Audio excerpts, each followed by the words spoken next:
Now on Boston 25 News at 11. We're talking about a tornado on the ground. A tornado touched down on the Cape. I thought I was going to blow away. We hunkered down in the basement while it passed. Wicked winds ripped the roof right off a hotel. The roof just flew off. It was something like an Alva movie. Toppled trees. We thought it was coming right through. It was terrifying. And downed power lines. Be careful for the wires. A lot of electrical wires down. Leaving tens of thousands of people in the dark. We would like to see something come soon and get us our power back. Tonight, the cleanup is just beginning.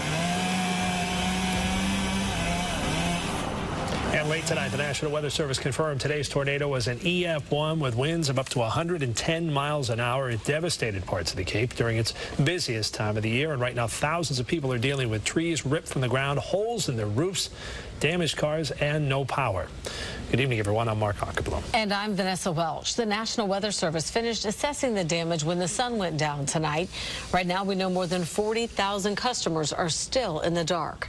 Work is ongoing to clear roads blocked by trees in several towns, but the recovery will be extensive. Boston 25 News has live team coverage on the Cape tonight. Melanie Basu is in Dennis. John Monahan and Ted Daniel are in West Yarmouth. Vicki Graff toured a hard-hit neighborhood in Yarmouth. And Drew Caritas is in Harwich. But we begin with Boston 25 meteorologist Jason Brewer to explain more on what an EF1 tornado is. All right, Doc. So on the enhanced Fujita scale, we're looking at a tornado with winds of 86 to 110 miles an hour. And we had 110 mile an hour estimated wind here in this tornado today, almost an EF2. So you're getting moderate to considerable damage when you get up in that range. And the National Weather Service is looking at what kind of damage is being done to structures and trees and then equating it to that scale. So they've determined 110 miles an hour tornadic winds, but also some straight line wind damage with this as well, as there was a lot of wind coming all the way across the Cape today from the west to the east, running the length of it, especially on the southern portion of Cape Cod. Now, still to come in the final survey tomorrow. We'll get the information tomorrow about the first touchdown and then when it lifted, and also the path length and the width. So still a lot more data coming in. Now, meteorologist Vicki Graff has been down on the Cape and looking at some of the damage for herself, straight line versus tornadic wind damage. She's got a little bit more information on that for us tonight. And it's hard to believe you could see that kind of damage here in Cape Cod in the middle of July. But we were driving around and we saw that extensive damage, not just from the tornado, but also the straight line wind damage. We tried to go live from a location just a few blocks away from here, but the service was so limited that we had to relocate. We're in front of the Cape Sands Inn right now, and it's tough to see behind me because it's dark out right now, but there is a tree that snapped in half. Behind that, there is where was once the roof of the Cape Sands Inn. It was flown off once that powerful tornado moved through. Now, I want to show you the video that we shot from earlier today. This was in that neighborhood, and you can just see multiple trees scattered all over the place. On top of that, there were power lines down. They had to block off a section of that neighborhood due to the trees snapped in half and the power lines down as well. And I also want to show you this video that Sky 25 shot from earlier, and you can really see from high above just the trees scattered in different directions, as well as a lot of roof damage. You see a lot of panels that were flown as that strong, powerful tornado moved through. Even power lines down. At one point, 50,000 people were without power. And on top of that, there were just numerous trees snapped in half and scattered all over the place. The National Weather Service came out to survey the damage to determine if it was a tornado or straight line winds. So let's talk about the difference between the two. When you have a tornado that moves through, you get trees scattered in all different directions. And that's what you can see here from this graphic. Now, when you have strong straight line winds moving through, it's a little different. The trees all fall in one direction. And we saw a lot of that today. Trees scattered in different directions and then one direction as well. A sign that we had both damage from tornadoes and also that straight line wind. And it's clear that it's going to take a long time before they're able to clean all of this up, but thankfully, nobody was injured. Live in West Yarmouth, meteorologist Vicki Graff, Boston 25 News. Cool graphics there that really explain the difference between the tornadoes and the straight line winds and the damage it causes. Yeah, it's eye-opening, and sometimes you need an explainer. Exactly. It's kind of like being in weather class, but that's right. Drives the point home. Puts in perspective for us. Also in Yarmouth tonight, the entire roof of a motel was ripped off. Yeah, Boston 25 News reporter Ted Daniel is there now. Ted, people were inside this motel in some of those rooms at the time. It was amazing, Mark. Typically, when we cover weather here on the Cape, it's during hurricane season or during the winter. This was one of the worst summer storms in this area in decades. Employees and guests at this motel here on Route 28 had to run and duck for cover. The alarms went off on everybody's phone. Take immediate action and take cover. Minutes after the warnings went out, the storm arrived at the Cape Sands Motel. Come inside. People outside scrambled inside for cover as the roof of one of the buildings was peeled from the structure and tossed like a bedsheet. Here's another angle from a motel security camera. The sky darkens, the rain intensifies, and there it goes. I hunkered down. My wife was crying. Bruce Martin, on vacation with his wife from Holyoke, had a front row seat. The wind got underneath the overhang, and then, like in slow motion, boom, through the roof in the backyard. Jason Coos and his daughter are from Belchertown. They were in room 219 when all of a sudden the roof above them was gone. Panicked, scared, trying to get everyone into the bathroom for safety. All of a sudden we heard rain inside. And I looked out in the bathroom, everything was pouring, our apartment was flooded. Most of the roof ended up behind the hotel, pieces of wood and insulation scattered everywhere. Repairs started early in the evening, while the motel owner worked to relocate guests. An incredible sight, an incredible outcome. Not one person hurt. Luckily, at the time, most people were not in the room. 2 of my housekeepers were in, but nothing happened to them, which is great. And the motel owner tells me this couldn't have happened at a worse time because the last 2 weeks of July and the first 2 weeks of August are the busiest. Only a part of this motel is open right now. There are only a handful of rooms, and people are staying in them tonight. Of course, the area behind me that was damaged, that is off limits. Reporting live in West Yarmouth, I'm Ted Daniel, Boston 25 News. And let's take a look at that video once again. The surveillance video, part of the roof of that inn, just ripped off by today's tornado. This video, just incredible. What's more amazing is that no one, again, was hurt here. That is the blessing in all of this, Ock. Yarmouth got hit on land and on water. You can see from these videos, boats overturned in the water and trees ripped out of the ground. Fences, they were broken and scattered all over yards. At 5 o'clock, Boston 25 News reporter John Monahan walked through someone's yard, and it looked more like an obstacle course. Yeah, it was littered with trees and debris from today's tornado. And John joins us live again. And John, people there are going to be hearing chainsaws from the cleanup tomorrow and for quite a while after. Yeah, and this is why, Mark and Vanessa, tree limbs everywhere. We're on Berry Avenue, and scenes like this are pretty typical up and down the street. But in certain areas, there's no damage on this side of the street, like at this house. But this side, take a look. This is where that tornado came through. It twisted trees, ripped trees from the ground, knocked off the tops of other trees. A tree behind us, the owner says, was even struck by lightning. That tornado continued its path across the street, slamming right into Barbara Fitzpatrick's house and sending a tree right through her roof. And I've lived in Florida, so I know that twisted trees mean tornado, you know. But it seemed that it came down right here. It's over across the street. His backyard is devastated, but nothing hit their house. Yeah, and his house is okay across there, and their house is okay. And that's the notable thing here. This side of this house, this side of the street, totally damaged, uprooted, trees down, limbs everywhere. This side, hardly touched. It's the phenomenon you see a lot of times in tornadoes here. The cleanup will take quite a while. The other big concern here, there is no electricity. It's pitch black once we put out our lights. Our crews are out here from the utility companies, but they're saying it's going to be quite a while before power is restored. We're live in West Yarmouth. I'm John Monahan, Boston 25 News. With Governor Baker out of the state right now, Lieutenant Governor Karen Polito is taking charge. She is on the Cape tonight and just wrapped up a tour of some of the damage. Boston 25 News reporter Melanie Basu live for us in West Ennis. And Melanie, you spoke to some people who took shelter during the tornado today.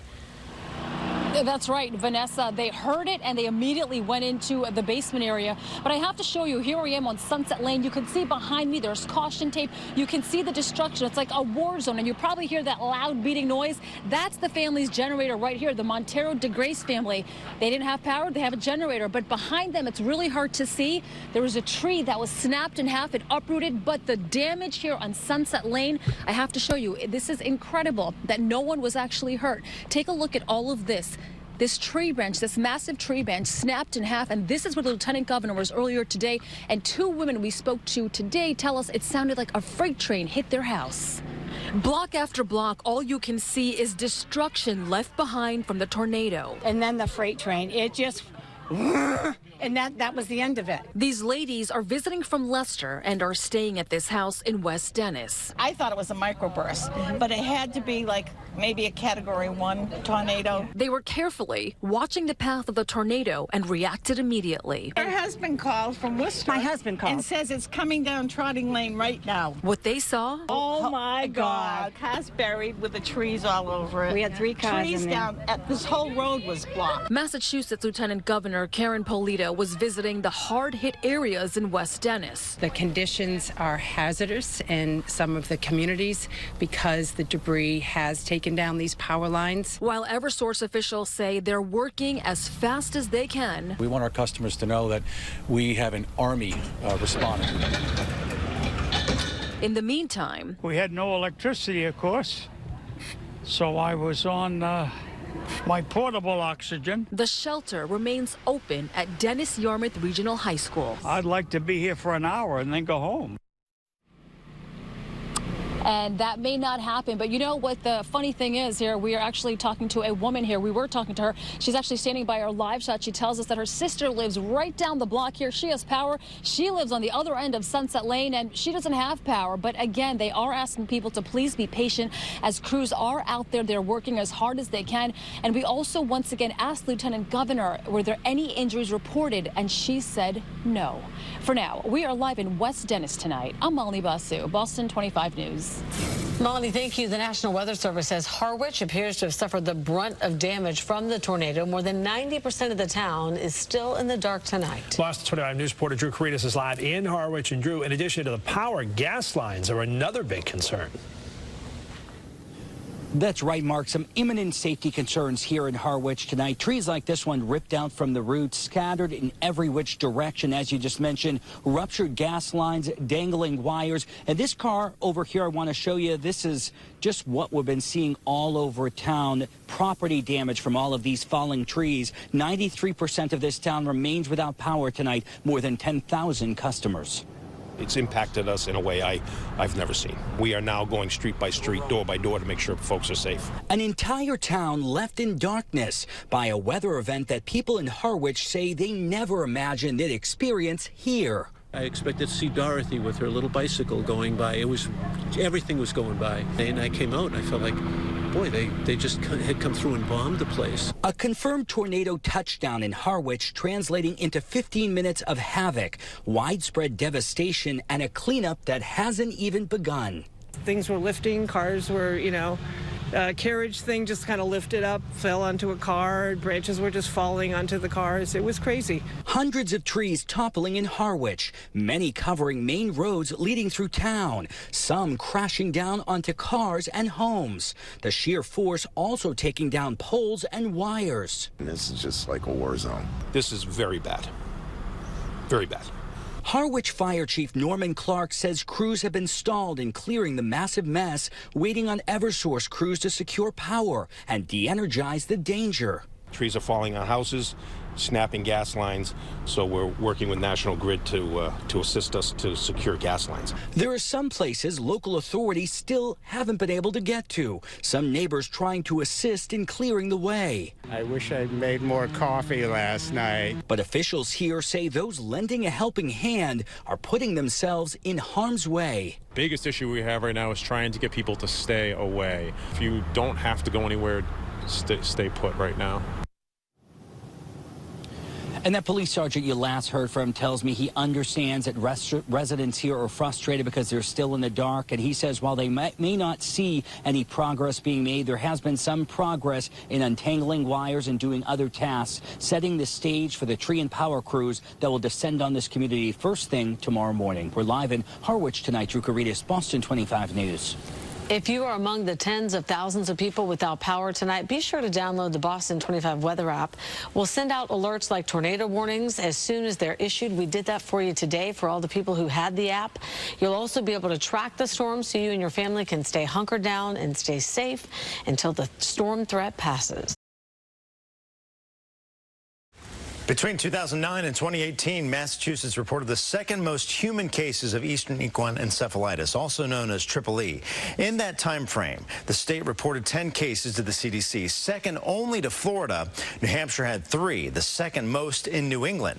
EEE is considered the most serious of the mosquito-borne illnesses. The rare virus causes brain infections that kill 30% of people who get it, and those who do survive develop mild to severe neurological problems for the rest of their lives. The state will spray for mosquitoes in nearly 24 cities and towns beginning Thursday.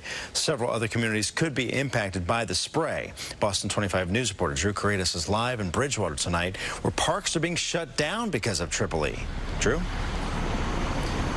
Yes, Blair, closed from dusk to dawn, the window of greatest concern, a decision ultimately made by town officials here. Not a soul in sight all night long here at Legion Field. People we talk with hoping the threat will be reduced after the state takes action from up above. Better safe than sorry. Just before sunset on Lake Nippanicket in Bridgewater, I'm about to spray myself right now. Tim Poe protects himself with a generous round of mosquito repellent before casting his fishing line, aware of the threat that may be buzzing on the water's edge. A lot of water this year, so mosquitoes are growing up everywhere, you know.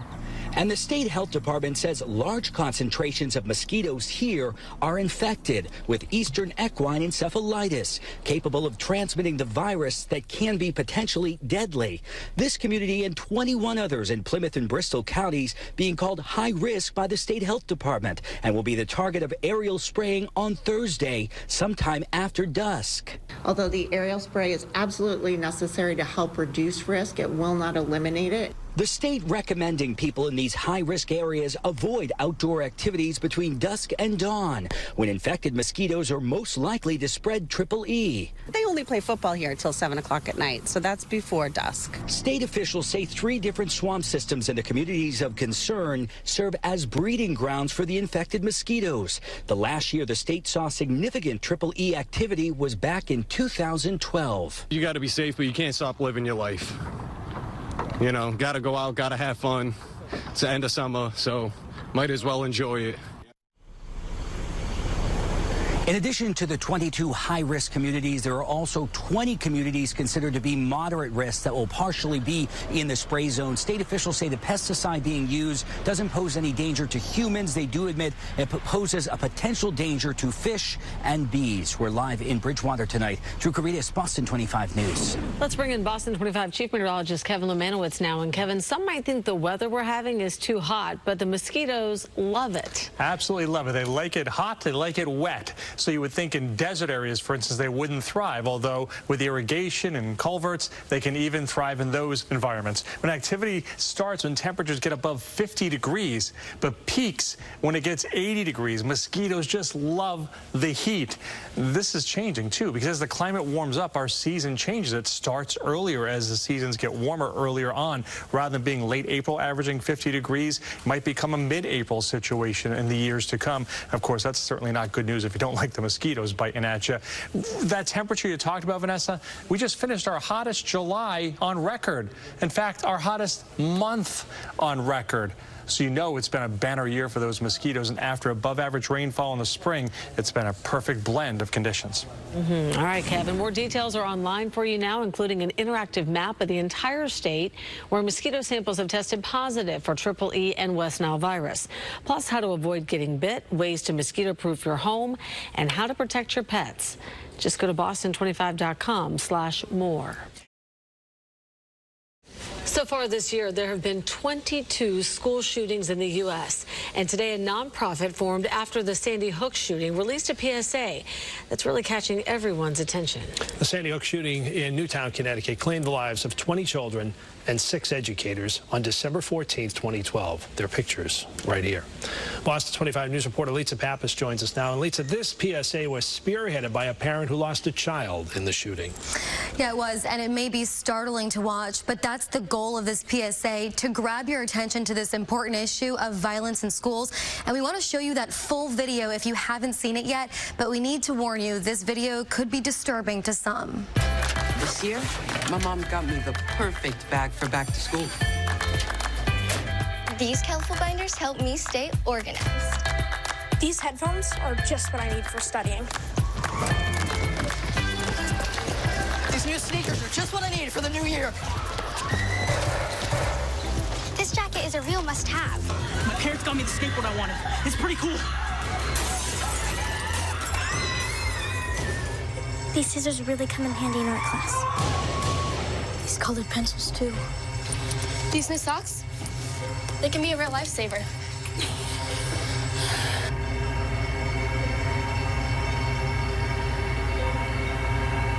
I finally got my own phone to stay in touch with my mom.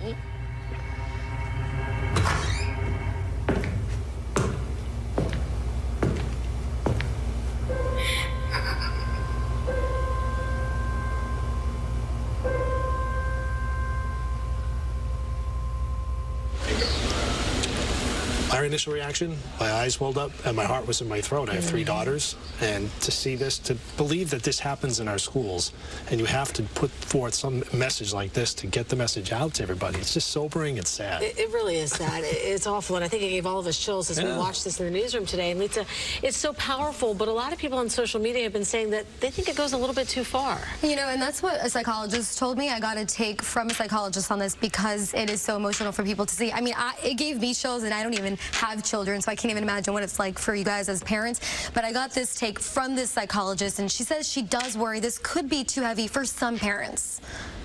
If the purpose of the PSA is to educate and remind people that gun violence or school shootings happen, mission accomplished. I think that, again, in a certain subset of individuals that are prone to anxiety, it's going to raise their anxiety quite a bit. So yes, the video definitely has a shock factor to it, but once you get past that, there's actually a message and a call to action. Certainly is. And that message said school shootings are preventable, to look out for the signs. So what are the signs you're supposed to look out for? Well, so one of the red flags that the psychologist told me about was social isolation. So if your child happens to tend to be alone all the time and doesn't hang out with other children, that could be a warning sign. But there are some other signs that might not be so obvious. So I did ask the doctor to tell us more about those signs, and I'll share those with you guys coming up at 11. All right, Lisa, look forward to that report. Thank you. Thanks.